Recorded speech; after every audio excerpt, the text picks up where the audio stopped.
First, this month I watched Dog 51. This was my first time at the DGA and it was super cool. This movie is somewhere between Minority Report and Ghost in the Shell, but it never really landed with me. It's about a pair of cops in a futuristic dystopian Paris, but there's not enough world building for this movie with such a large scope that it sacrifices the humanity in the process. Next, I watched the new Frankenstein movie. This portrayed Frankenstein's monster as a superhero in fighting, action, which was pretty badass. Jacob Elordi is great as the monster, but we all know Dr. Frankenstein is the real monster. I like this Del Toro movie more than his other recent stuff, but I never feel like I fully connect with them on an emotional level. The set designs, costumes, and acting were top notch, but there were a few moments that looked like AI, even though he's been bashing it super hard recently. Next, I watched Raging Bull. It's not my favorite Scorsese film, but there's an emotional truth to this dumb brute. You can really tell that Scorsese went to a bad place mentally when he made this, but it lent to such emotional authenticity.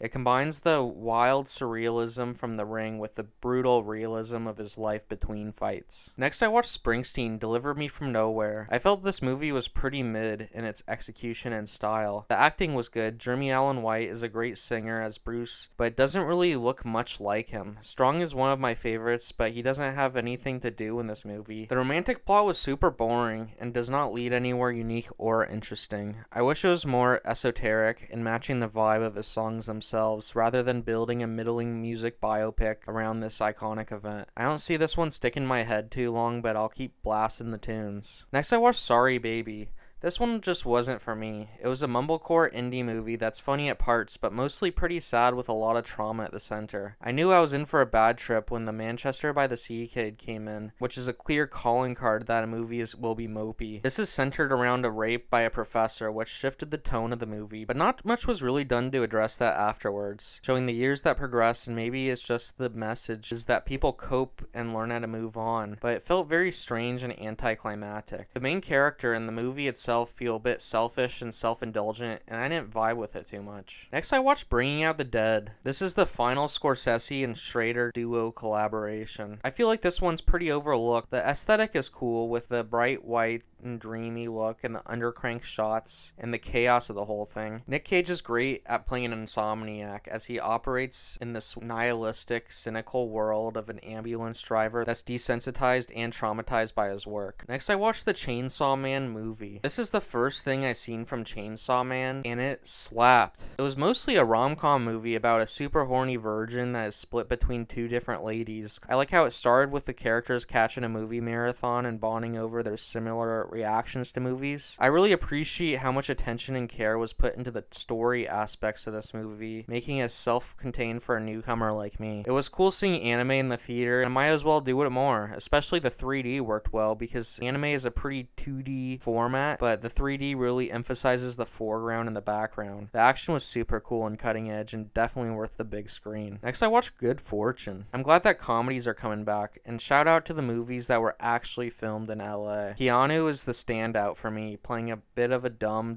angel. But when he starts puffing darts and speaking Spanish, he had me dead laughing. It's like they took the premise of It's a Wonderful Life and Trading Places and set it in the modern day with the gig economy and tech billionaires, which was refreshing and fun. Next, I watched Die My Love. This is another one for the cool girl canon. I really vibed with this movie and only holding it back from 5 stars because of the ending was a bit overly symbolic for me. Maybe that aspect will grow on me. Jennifer Lawrence is electric and takes many cues from Gina Rollins in A Woman Under the Influence. Her performance is raw and manic and very engaging and even funny throughout. I hooted every time they brought her to a party, and she had some epic moments and roasts. It was such a raw and beautiful movie, and it felt very surreal and engaging. Next, I watched Eyes Wide Shut. Save this one for the sleepless nights because Cruise can't sleep either, but at least I'm not in his shoes. Watching this on VHS made it a whole nother dimension dreamier with the washed, grainy visuals and the boxed-in square aspect ratio. This movie is so horny and feels so free-flowing. There's not one scene that I don't look forward to. Each one adds to the whole in such a profound and fucked up way. Jealousy between partners is explored in such a visceral dream, and even though I've seen it many times at this point, it still shakes me how spooky it is. Every shot is so carefully choreographed and the Christmas lights are so intentionally placed that it adds up to a whole like no other. I'm still waiting on my Criterion 4K. Hopefully it'll get in stock before the sale is through. Next I watched Begonia. I feel a bit late to the party with this one. Happy to see Plemons as the face of a movie, even though his face is so greasy. Stone is amazing as always, and she fits so well in the Argos worlds, and it's funny to see her try to get out of the kidnapping with that classic corporate speak. However, I feel the one location kidnapping concept of the whole thing kind of wore on me throughout the film. I love a good fucked up Yargos picture, but I don't think this one was quite my jam. Next, I watched The Last Temptation of Christ. It's an interesting movie because it's very slow and puts you in a bit of a trance like those old 50s biblical epics, but it hits you with such visceral imagery and feels so intense. It's a shame that this movie was met with so much backlash and hate from the right. I don't quite know exactly what is biblical canon versus what are artistic liberties, but I appreciate how they made him as a real person rather than an infallible messiah. The ending really elevates this to something beyond that is deep and philosophical, but I don't know if I'll watch this one again. Next, I watched Anything That Moves. This was a pretty wild movie. It felt like a Grindhouse B movie from the 70s or 80s, except it's a DoorDash for prostitutes. But I never really connected to the story, but I really appreciate the gnarly swing in 2025 and making a sexploitation movie when most movies opt to being pretty sexless. Much of this movie was made for the shock value, like brains and cum and landing on children, and the bad guy literally fucking out people's brains. The ending was cool with prostitutes teaming up in a Warriors-esque fashion and breaking into the sex dungeon church. I don't think I'll revisit this one anytime soon, but it was for sure a wild watch. Next I watched Corruption in this crazy porno New Bev double feature. This was my first porno movie in the theater and it was pretty wild. If I was gonna see it anywhere in public, I'd want it to be at the New Bev. It was surprisingly artistic, dare I say pretty Lynchian in its style and acting. I've never had this experience with a porno before. I wouldn't be surprised if this was an influence on Burt Reynolds' character from Boogie Nights. I'm a filmmaker. That's why I will never make a movie on videotape. But it was super strange to watch this in a room full of people. I never felt much aroused, but rather a bit in a transcendental state of watching this knockoff Elliot Gould bone his way through this surreal nightmare. I don't know if I'll ever see a porno movie in full again, much less in the theaters. It was an experience to say the least. Next I watched The King of Comedy. I guess this is one way to get into show business. This movie feels true more than ever through chasing internet celebrities that do anything for attention and notoriety. I appreciate that the whole movie is not just kidnapping, like Begonia, but it's more in the back half plot line. De Niro is great in this part, and I don't know if I've ever seen a Jerry Lewis movie before, but he was pretty awesome too. The ending was cynical and I loved it. The worst thing you could do is get too moralistic at the end. Next I saw the new Running Man movie. This is great if you're looking for an open world Hunger Games vibe that's some non-stop action. Glenn Powell is charismatic and hyped to see him continue to lead blockbusters. I didn't really care for the over simplistic social commentary of the movie. Graffiti on the walls reading AGAB, all goons are bastards, feels derivative and not saying much. I get what it's saying about media being exploitative and shaping public thought and discourse, but I felt like it was very shallow in its pursuits. Next I watched A Fistful of Dollars. I feel like Looney Tunes took a lot of inspiration from this movie. Everything from the costumes to the throwing around sticks of dynamite, lighting long fuses, and also Clint Eastwood is a bit of a Bugs Bunny in his aura. He's almost never reacting or making rash decisions on his heels, but rather so many steps ahead and calm and collected throughout. This is a familiar story heavily derived from Yojimbo and again remade in Miller's Crossing. Next I watched Under the Silver Lake. I totally missed this when it came out and didn't even hear about it until recently. This is a super stylized and dreamy neo-noir that's baked with references to classic LA movies. It takes the tried and true premise of uncovering a vast conspiracy under the surface and tells it through the perspective of a modern day conspiracy theorist. This guy is not cool at all. He's a bit of a bum and surrounds himself with other wackos. He dresses abysmally throughout the movie and is always smelling and never showering. It's hard to decipher what in this movie is real versus what is his deluded conspiracy. There are many threads that don't connect and it's all part of his delusions. I found it very similar to Mulholland Drive, The Long Goodbye, and Invasion of the Body Snatchers. It never really lives up to its predecessors. I love how modern LA is depicted, and I think 100% that more movies need to be set in modern LA. Next I watched Train Dreams. This was a classic slow cinema with a transcendental vibe that is reminiscent of Terrence Malick. It's about a dude that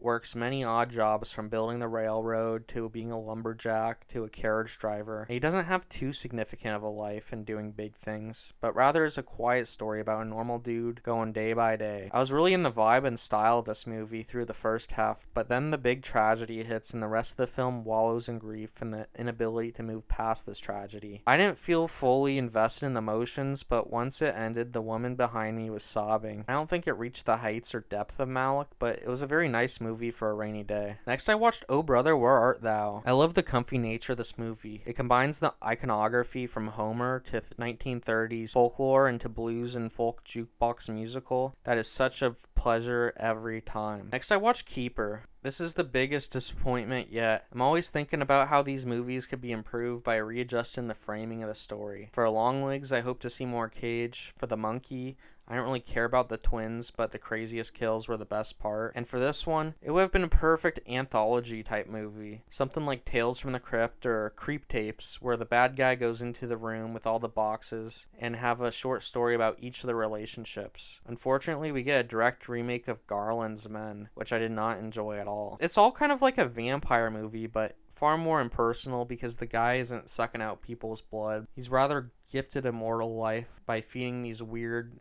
forest beings to grant him immortality. Next, I watched The Shrouds. This was a slow and strange movie that was very interesting, existing in a tone and pace that put my ass to sleep more than once. It's about a technological shroud for the dead that lets the living watch the decaying bodies through an app. Cronenberg is always about the body in some way or another. This is a meditation on grief and death of a man's wife and how he copes with that grief. It's a very personal story for sure, but it wasn't for me. I felt the acting was a bit stunted and I felt confused by the whole ending, but that could be because I dozed off a few times. Next, I watched Contempt. This was an interesting movie about a writer that was hired to rewrite the Odyssey. It's less about adapting this epic and more about the lead's crumbling marriage piece by piece. It's a really strange movie, and I feel all Godard's movies are strange. Next, I watched Night of the Hunter. I was fully engrossed into this haunted fairy tale, even though I've seen it twice before fairly recently. I vibe with this movie so hard. I love that the story is told from a child's perspective, and the film is really about the loss of innocence, as shown through him eating apples. The ending is so emotional, and him remembering his own father's arrest and not acting out of logic and pure emotion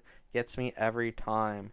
Too bad there's not movies more like this. It's a masterpiece all around. Next, I watched Nouvelle Vague. I quite enjoyed this movie about the birth of the French New Wave. Godard is pretty hit or miss with me, but watching this, I feel like I understand him as a filmmaker better. I don't know too much about the behind the scenes or personalities of any of these players, but I am familiar with them through their work. This was a special time in the century-long origins of filmmaking and widely inspirational to everything that came after. My mom walked by and I asked her what year she thought this movie was from, and she did not guess that it came out 2 weeks ago. What a year for Linklater. Between this and Blue Moon, he's my new biopic guy. Next, I watched Planes, Trains, and Automobiles again for Thanksgiving. This is the perfect Thanksgiving masterpiece. It's so funny, heartwarming, and stylish that it's such a pleasure to watch with the whole family. Steve Martin and John Candy are amazing as opposites, and I have been watching this one since I was young, and it still has me cracking up throughout. They really do deliver on the title, and all modes of transportation were used. And finally this month I watched Red Rock West. Nick Cage does it again in this neo-noir western about a guy that can't help but do the right thing no matter how deep the shit gets. It feels kind of like the opposite of Yojimbo, where he gets caught in the middle of a beef, but instead of being 2 steps ahead, he's drowning in the wake of everybody else's move. Dennis Hopper is awesome in this part, pretty much dressed and playing Blue Velvet's Frank once again. A fun and subversive adventure that keeps me entertained and guessing throughout. And that's what I watched this month. Thank you for tuning in and watching along. What are you gonna watch? What did you watch last month? Let me know. Hit me in the comments. Peace out. See you next month.